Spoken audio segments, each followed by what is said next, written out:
चढ़ती कला fast news. नमस्कार, मैं रचना शर्मा चढ़ती कला टाइम टीवी देख रहे सभी दर्शकों का स्वागत करती हूं। आप देख रहे हैं फास्ट न्यूज।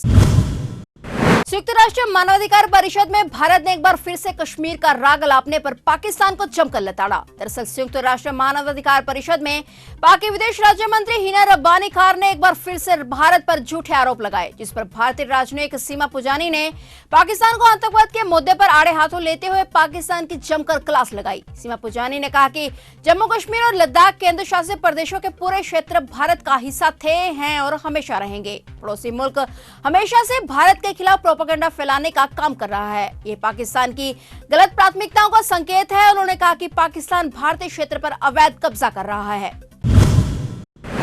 गलवान घाटी के पास तैनात भारतीय सेना के जवान इन दिनों अपनी रक्षा तैयारियों के साथ ही कुछ ऐसे खेलों में भी पूरे जोश के साथ हिस्सा ले रहे हैं जिससे वे तरोताजा महसूस कर सके। भारतीय सेना के जवान क्रिकेट खेलने के साथ ही पैंगोंग झील के बर्फीले पानी में घुड़सवारी का मजा ले रहे हैं। इसके अलावा सेना ने एलएसी पर एक हाफ मैराथन भी आयोजित की, जिसमें जवानों ने जमकर हिस्सा लिया। सेना का इरादा इन खेलों के सहारे जवानों को फिट और चुस्त दुरुस्त रखना है। भारतीय सेना ने गलवान घाटी के पास क्रिकेट खेलते भारतीय सेना के जवानों का एक वीडियो भी जारी किया। भारतीय सेना जवानों ने शून्य के करीब तापमान में गलवान घाटी के पास जमकर क्रिकेट खेली। यह मैच ऐसे समय पर हुआ जब भारतीय विदेश मंत्री एस जयशंकर ने नई दिल्ली में G20 के विदेश मंत्रियों की बैठक के मौके पर चीन के विदेश मंत्री किन गैंग से मुलाकात की।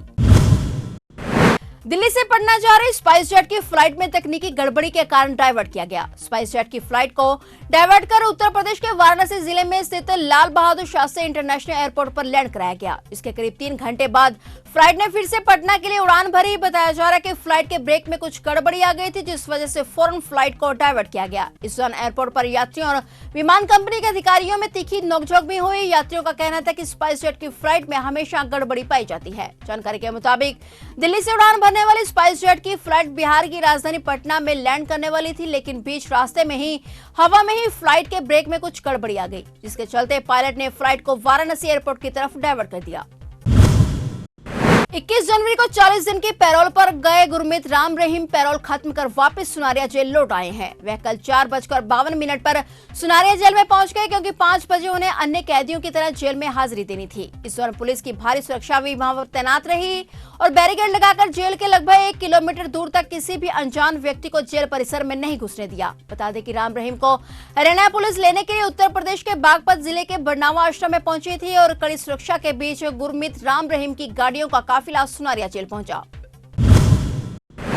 हरियाणा के मुख्यमंत्री मनोहर लाल ने आज प्रेस कॉन्फ्रेंस बुलाई है। सीएम मनोहर लाल आज पुरानी पेंशन योजना को लेकर प्रेस कॉन्फ्रेंस कर रहे हैं। इस दौरान सीएम मनोहर लाल पुरानी पेंशन योजना के साथ ही कई अन्य मुद्दों पर भी चर्चा कर रहे हैं।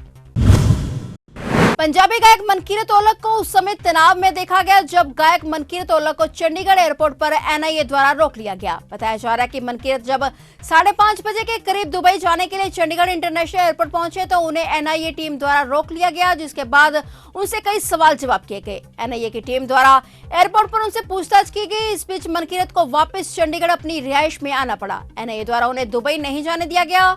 बता दें कि पंजाबी गायक मनकीरत औलख सिद्धू मूसेवाला के हत्याकांड को लेकर काफी चर्चा में रहे हैं।